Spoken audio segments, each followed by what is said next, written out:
Bismillahirrahmanirrahim. Assalamualaikum warahmatullahi wabarakatuh. Sebaik-baik figur sekali lagi yang harus kita contoh adalah baginda Rasul Muhammad SAW. Jika kita mencontoh orang lain, meskipun itu baik, tetapi nilainya tidak sebanding dengan kita langsung mencontoh kepada baginda Rasul Muhammad SAW. Bagaimana cara kita mencontohnya? Kan sudah tercantum di dalam hadis-hadis beliau, dalam sunnah-sunnah beliau. Kita membaca jangan yang tebal atau jangan yang terlalu sulit. Kita cukup membaca kitab yang sering kita dengar, yaitu kitab Riyadhus Shalihin. Itu sudah sangat bagus. Bahkan ada makalah, ada yang mengatakan siapa yang memahami bahkan sampai menghafal kitab Riyadhus Shalihin, maka dia sudah memahami setengah dari agamanya.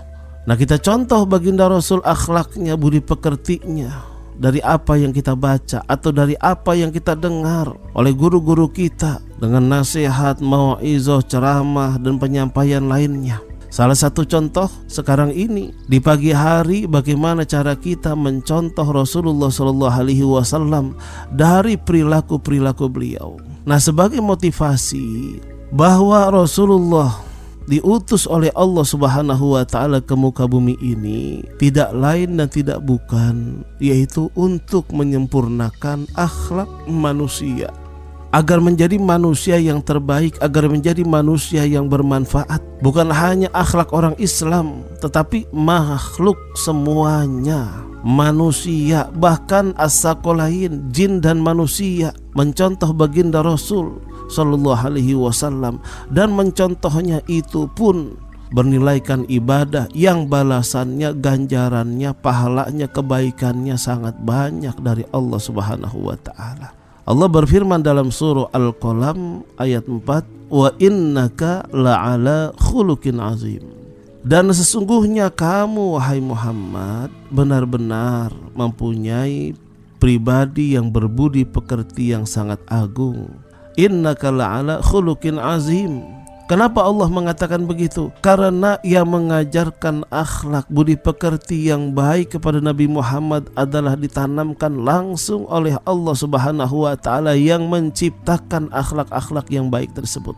Nah, kalau kita mencontoh baginda Rasul, itu sekaligus kita menjalankan wahyu dari Allah Subhanahu wa Ta'ala, sama dengan kita menjalankan atau mengamalkan Al-Quranul Karim. Bagaimana kita mencontoh Rasul? Ustaz, ada buktinya enggak kalau kita mencontoh Rasul itu atau menerapkan atau mengamalkan akhlak yang baik itu ada balasan kebaikan dari Allah Subhanahu wa Ta'ala? Coba kita perhatikan. Ini ada hadis dari baginda Rasul Muhammad sallallahu alaihi wasallam. Hadis ini diriwayatkan oleh Imam Muslim radhiyallahu anhu. Coba kita buka hadis yang ke-2417. Ma min syai'in asqalu fil mizan min husnil khuluq. Ada juga hadis ini diriwayatkan oleh Imam Abu Dawud alaihissalam. Imam Abu Dawud radhiyallahu an. Hadis yang ke nomor 4799. Jadi ma min syai'in asqalu fil mizan min husnil khuluq. Tidak ada yang lebih berat dalam timbangan daripada akhlak yang baik. Ternyata mengamalkan atau merealisasikan atau menerapkan akhlak yang baik di tengah masyarakat atau manusia kepada Allah Subhanahu wa Ta'ala, atau juga kepada manusia dengan manusia bersosial, itu sangat berat timbangannya di sisi Allah Subhanahu wa Ta'ala. Ma min syai'in asqalu fil mizan min husnil khuluq. Tidak ada timbangan kebaikan yang lebih berat daripada akhlak yang mulia, akhlak yang baik. Nah, sobatku yang Allah sayangi, kita mungkin pernah mendengar takhfifun bil lisan wa asqalu fil mizan. Yang sangat ringan kita ucapkan tapi sangat berat di timbangan. Apa itu?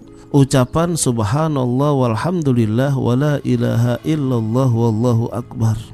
Nah, ternyata ucapan ini adalah cara kita berakhlak kepada Allah Subhanahu wa Ta'ala. Dengan ucapan atau tasbih atau takbir tersebut, tahlil dan lain sebagainya, ternyata asqalu fil mizan, itu sangat berat di timbangan.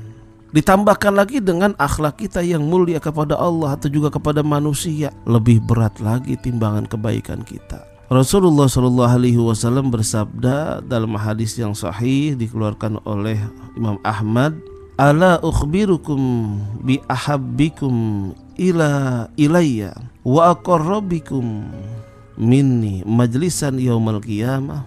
Fasakatal qaumu fa'adaha marratain aw salasan. Qala al-qaum na'am ya Rasulullah. Qala ahsanukum khuluqa. Yang artinya, apakah kalian ingin ku beritahukan orang yang paling kucintai dan paling dekat kedudukannya denganku pada hari kiamat nanti? Coba perhatikan kata-kata bi ahabbikum ilayya wa aqrabikum minni majlisan yaumal qiyamah. Orang yang paling dekat, orang yang paling Rasulullah cinta. Kan ini luar biasa nih. Yang paling dicintai oleh Rasulullah, yang paling dekat kedudukannya kepada Rasulullah pada hari kiamat nanti. Sampai para sahabat tercengang, apa gerangan sampai begitu besarnya ganjaran tersebut? Kemudian Rasulullah SAW meneruskan, di tengah diamnya para sahabat karena tercengang begitu besarnya ganjaran seperti itu, sampai beliau mengulanginya beberapa kali. Ada yang mengatakan 2 kali, ada yang mengatakan 3 kali. Ala ukhbirukum bi ahabbikum ilayya wa aqrabikum minni majlisan yaumal qiyamah. Ala ukhbirukum bi ahabbikum ilayya wa aqrabikum minni majlisan yaumal qiyamah. Berulang kali Rasulullah mengatakan begitu. Karena terperanjatnya para sahabat begitu besarnya, kira-kira apa sih? Sehingga mereka berkata, "Na'am ya Rasulullah, mau ya Rasulullah." Kemudian Rasulullah bersabda, yaitu orang yang terbaik akhlaknya di antara kalian. Ini hadis riwayat Imam Ahmad radhiyallahu an, ada juga dikeluarkan oleh Imam Bukhari radhiyallahu an, hadis yang ke-275 dalam Imam Bukhari ya. Kalau Imam Ahmad hadis yang ke-6735. Jadi sangat dahsyat pengamalan daripada akhlak yang mulia. Sampai Rasulullah mengatakan seperti itu, yaitu orang yang terbaik akhlaknya di antara kalian. Sampai Rasulullah SAW bersabda, "An-nasu ma'adinun kama'adinil fiddah wa zahab, khiyarukum fil jahiliyah khiyarukum fil Islam. Idza faqahu wal arwahu junudun mujannadah, fama ta'arafa minha at-talaf wa ma tanakara minha ikhtalaf." Manusia itu barang tambang seperti tambang perak dan emas. Orang yang terbaik di antara kalian waktu jahiliyah, merekalah yang terbaik dalam Islam jika ia memahami Islam. Arwah merupakan bala tentara yang dikumpulkan, maka yang saling mengenal di antara mereka akan bersatu dan yang tidak saling mengenal akan berselisih. Nah, kita memahami mukmin yang berakhlak mulia menyamai derajat orang-orang yang berpuasa dan mendirikan sholat. Dan manusia yang terbaik adalah manusia yang terbaik akhlaknya. Begitu pula mukmin yang terbaik adalah mukmin yang terbaik akhlaknya. Nah, dari sini kita bisa pahami bahwa berusaha mendapatkan akhlak yang mulia lebih baik daripada berusaha meraih emas dan perak. Begitu sobatku ya, mudah-mudahan kita termasuk orang mukmin yang terbaik karena kita mempunyai akhlak yang mulia. Seperti apa akhlak yang mulia? Coba nanti kita lanjutkan di season berikutnya, bagaimana realisasi kita berakhlak mulia sebagaimana Rasulullah SAW. Kurang lebihnya dari saya Al-Fakir Haji Muhammad Amin, mohon maaf. Hadanallahu wa iyyakum ajma'in. Wassalamualaikum warahmatullahi wabarakatuh.